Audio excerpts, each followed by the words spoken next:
काले वाले भी खा रहे जी, लाठी तरफ को मैंने देखा वो काले वाले बंदर पूरा धान खा रहा है। ठीक है, तो इस प्रकार से मैं बता रहा हूँ कि आपको मक्के की तरफ आगे आना पड़ेगा। इसलिए बोल रहा हूँ क्योंकि मक्के में पानी कितना लगता है, धान से आधा। अब आपके यदि 4 एकड़ की जमीन है और रबी लगाने की क्षमता आपकी 2 एकड़ की है, यदि आपने मक्का लगाया है तो 4 एकड़ में मक्का लगा सकते हैं। 2 एकड़ की पानी की क्षमता है आपकी, लेकिन उसी पानी की सहायता से आप 4 एकड़ में मक्का लगा सकते हैं। तो इस प्रकार से आपको मक्के का उत्पादन लेना है।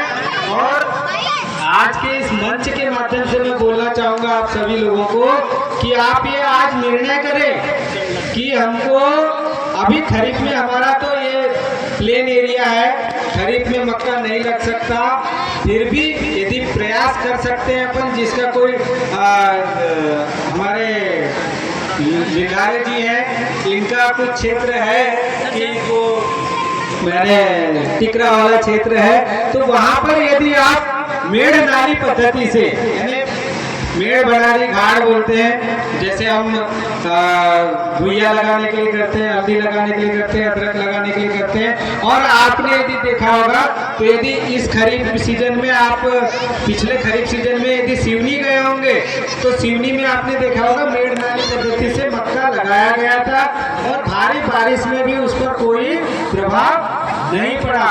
तो हम मक्का यदि लगा सकते हैं तो मेड़ नाली पद्धति से लगाइए, मक्के का उत्पादन हमको मिलेगा खरीफ में भी। और रबी में हमको मेड़ नाली पद्धति में जाने की जरूरत नहीं है, हम ऐसे प्लेन एरिया में भी लगा दें तो मक्के का उत्पादन ले सकते हैं। पानी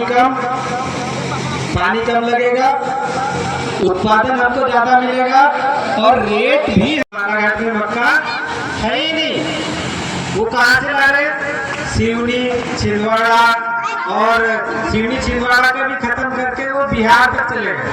हमारे जिले में 2 इथेनॉल प्लांट है और एक अभी तीसरा इथेनॉल प्लांट मीरापुर में खुलने जा रहा है।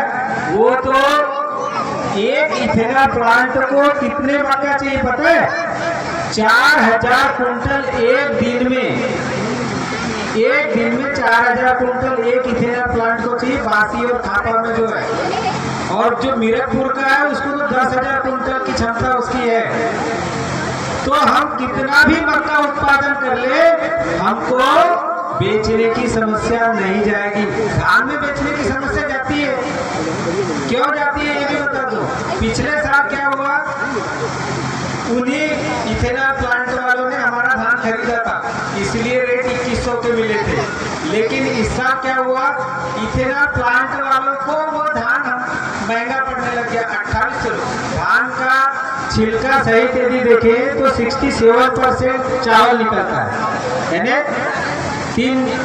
तीसरा भाग चावल निकलता है, 3 भाग चावल निकलता है और वो 3 भाग ही उनका उपयोगी है। यदि 100 किलो धान लिए तो उसमें 67 किलो आपको चावल मिलेगा और वो 67 किलो उनके उपयोगी है, बाकी 33 किलो बेकार गया। अब वो उस हिसाब से निकालते हैं तो उनको 3000 रुपए पड़ता है कुंटल। और मक्के में क्या है, मक्का पूरा का पूरा सहगा, पूरा का पूरा उपयोग हो जाता है उनके इथेनॉल प्लांट में। तो इसलिए वो 2300 भी खरीदते हैं तो भी उनको सस्ता पड़ रहा है। इसलिए इस कारण इस साल उन्होंने धान बहुत कम खरीदा है या नहीं खरीदा है। और इस साल हमारा धान कहाँ जा रहा है, गोंदिया जा रहा है कि नहीं जा रहा है, इसलिए रेट कम हुआ। ठीक है, तो ये आपको अभी से सोचना पड़ेगा कि हमको रबी की फसल के लिए क्या सोचना है। अभी खरीफ है तो खरीफ में धान की किस्मों के बारे में बता दिए हैं, उस पर मैं ज्यादा चर्चा नहीं करूंगा। लेकिन हमने पिछले साल खरीफ में ट्राई किए थे आपके बाजू के गांव में, नेवर गांव कला में। क्या किए थे, ये एक यंत्र आपको दिख रहा है, वहाँ के 50 किसानों ने एक साथ हमने वितरण करवाए थे। 50 किसान सहमत हुए, 50 किसानों से राशि जमा करवाए और ये सोलर लाइट ड्रेप यंत्र है। इसको खोलते हैं। ये सोलर लाइट ड्रेप यंत्र है, ये 3500 रुपये इसकी कीमत है और इस पे हम अपनी योजनाओं से 1000 रुपये प्रति उसमें सब्सिडी भी किसान के खाते में देते हैं। ये तो हुई योजना की बात, लेकिन मैं आपको इसका उपयोग बताता हूँ। वो जो नेवरगांव कला में हमने इसका 50 किसानों को डिस्ट्रीब्यूट किए, पिछले साल ही इसके ये रिजल्ट आए कि उन किसानों को दवा आदि हो गई पिछले साल। और उन्हीं किसान, ये तो साल चलने वाला यंत्र है, खूब से खूब खराब होगी तो लाइट खराब होगी, लाइट आपको बदलना वो बदलनी भी जा सकती है। लेकिन आपको मैं बताऊं कि इस यंत्र का उपयोग करने के बाद में, क्यों मैडम, इस बार अभी जो रबी में धान लगाए थे ना, तो उनको दवा की जरूरत ही नहीं पड़ी। तो ये तो इसके फायदे मैंने बता दिया। ये काम कैसे करता है, ये काम कैसे करता है, दिन भर खेत में रहता है, ये सूर्य की रोशनी से चार्ज होता है, ये बैटरी है, ठीक है, जैसे सोलर प्लेट रहती है, सोलर प्लेट ये। फिर ये जब अंधेरा होता है, यानी शाम के समय, ठीक है, 6-7 बजे, जब भी अंधेरा होता है तो ये लाइट, यहाँ एक बटन दी हुई है जिसको चालू रखे, वो चालू ही रहती है, ठीक है। अब जैसे ही अंधेरा होता है तो ये लाइट अपने आप जलती रहती है, और ये है अल्ट्रा वायलेट रेज वाली लाइट, ठीक है। ये पीली लाइट जलती है, पहले हम बल्ब जलाते थे घरों में, बल्ब जलाते थे, उस बल्ब में ज्यादा कीड़े आते थे कि नहीं आते थे? उसमें कीड़े आते हैं क्या? कम आते हैं, अपेक्षाकृत कम आते हैं। तो ये वैसी ही पीली लाइट जलती है, और ये पीली लाइट कीड़ों के जो तितलियां रहती है, उन तितलियों को अपनी ओर आकर्षित करती है। तितलियां ने अभी बात किया, मतलब तनाछेदक की तितली, तनाछेदक की तितली इस यंत्र में आकर के यदि फंस जाएगी और यहाँ पर जमा हो जाएगी, ठीक है। जब क्या बनता है, अंडा, अंडे के बाद में इल्ली, इल्ली के बाद में वो भोंगी, और भोंगी के बाद में फिर से तितली, ठीक है। तो ये कीड़ों का चक्र है, 4 चक्र होता है। हमको नुकसान क्या पहुंचाता है, इल्ली, इल्ली पहुंचाती है। आप तनाछेदक में देखेंगे, जब वो चीर के देखेंगे जो धान का तना, तो उसमें क्या रहती है, इल्ली। कभी इल्ली आपको दिख भी जाती है, कभी निकल करके बाहर चली जाती है, ठीक है।